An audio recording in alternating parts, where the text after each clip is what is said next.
Presenting sponsor ICICI Bank Business Banking, Partner Exchange, National Stock Exchange, powered by CRISIL, Green Energy Partner Reflex Energy, Hospitality Partner Resorts World Sentosa, a million moments, one world, supported by First Data.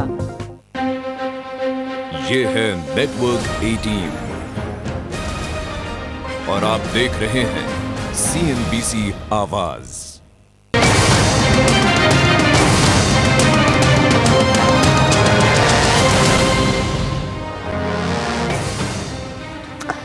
घर तो खरीद लिया पर loan का बोझ बहुत ही मुश्किल बढ़ा रहा है, क्योंकि ब्याज दरें ऊपर ही जा रही हैं तो बढ़ती ईएमआई बड़ा सरदर्द बन गई है।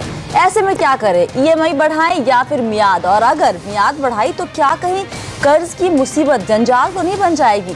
आपकी इसी उलझन को दूर करने के लिए हम लेकर आए हैं अपनी एक खास पेशकश, ईएमआई का चक्रव्यूह।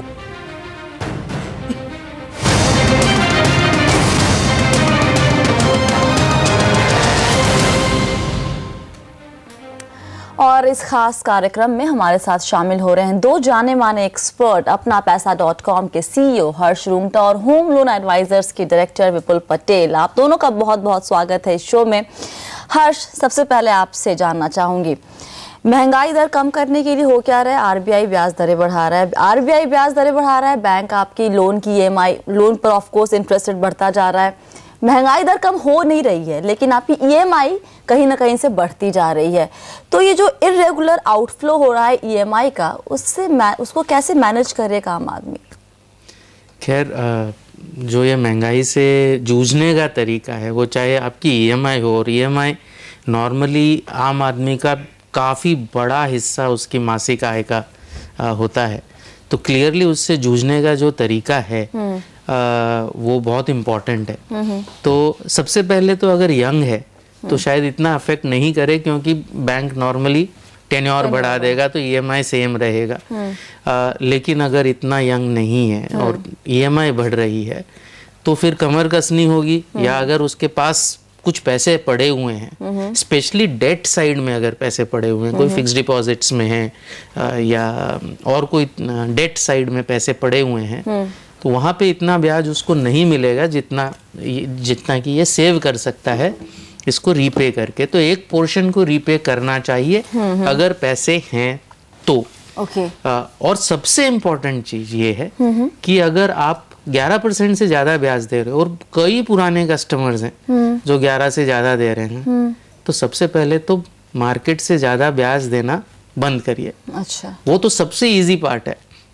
उसमें कमर आपको नहीं कसनी है, बैंक को कसनी है। वो जबरदस्ती उसने आप पर लाद रखा है हायर इंटरेस्ट रेट, थोड़ी सी मेहनत करिए, शिफ्ट होइए। तो सबसे पहला काम वो, अगर वो पॉसिबल नहीं है, आप ऑलरेडी मार्केट रेट्स ही दे रहे हैं 10.5, पौने 11, तो फिर आपको टेन्योर अगर बढ़ जाए तो इतनी प्रॉब्लम नहीं है, नहीं बढ़ेगा तो पार्शियल प्रीपेमेंट करिए, या फिर जैसे दूसरी तरीके से एडजस्ट कर रहे हैं इसको भी एडजस्ट करिए। विपुल, दो ऑप्शन है, अगर या तो ईएमआई बढ़ाइए या फिर टेन्योर बढ़ाइए। अगर हम इसी दो ऑप्शन की बात करते हैं, दोनों ही ऑप्शन में ज्यादा कहाँ पैसे निकलते हैं? ईएमआई बढ़ा पर आपको ज्यादा पे करना पड़ता है, या फिर टेन्योर बढ़ाने पर एंड में आप ज्यादा पे करते हैं? टेन्योर बढ़ाने में आप ज़्यादा पे करते हैं। ईएमआई बढ़ाने से आपका सिर्फ जो मंथली या जो मासिक जो आपको भरना पड़ता है बैंक को लोन के एवज में, वही बढ़ता है, और वो बहुत छोटा अमाउंट होता है।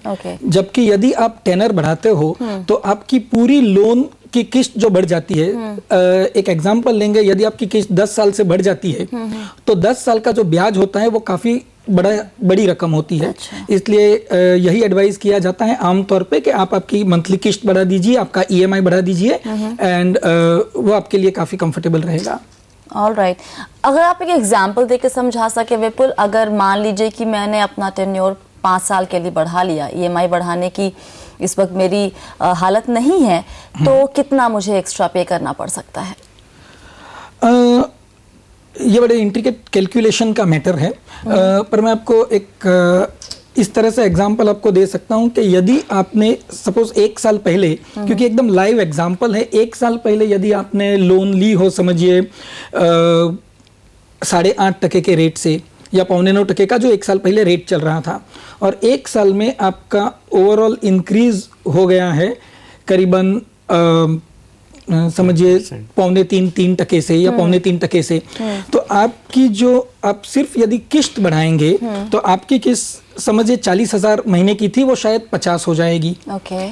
पर यदि आपका ईएमआई आप टेनर बढ़ाते हो तो आपकी 20 साल की लोन का टेनर यदि सिर्फ टेनर ही बढ़े और किस्त ना बढ़ाई जाए तो शायद 40 साल से भी ज्यादा बढ़ जाता है।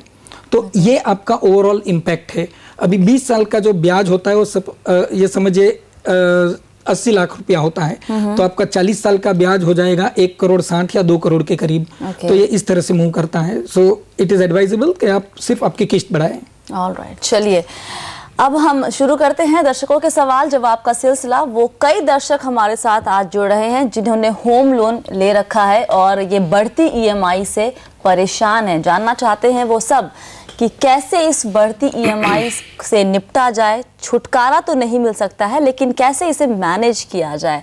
विजय कुमार गुप्ता गुड़गांव से हमारे साथ जुड़े हैं फोन लाइन पर। विजय जी नमस्कार, क्या सवाल है आपका? नमस्ते स्वाति मैम, कैसे हैं आप विजय जी? मैं बहुत अच्छा हूँ। मैं आपके शो का रेगुलर दर्शक हूँ जी, शुक्रिया। आपका जो योर मनी शो है वो मैं लगातार देखता रहता हूँ। शुक्रिया विजय जी। अभी आपका सवाल क्या है? जी मैम, मैंने एक होम लोन लिया है LIC हाउसिंग फाइनेंस से, और जिसमें क्या है कि फर्स्ट 5 इयर्स के लिए रेट फिक्स है 9.25%। उसके बाद वो फ्लोटिंग में कन्वर्ट हो जाएगा। तो मेरा क्वेश्चन ये है कि मेरे को ये जो लोन है वो 5 साल के अंदर ही कंप्लीट कर देना चाहिए कि मतलब लॉन्ग टर्म चलाना चाहिए?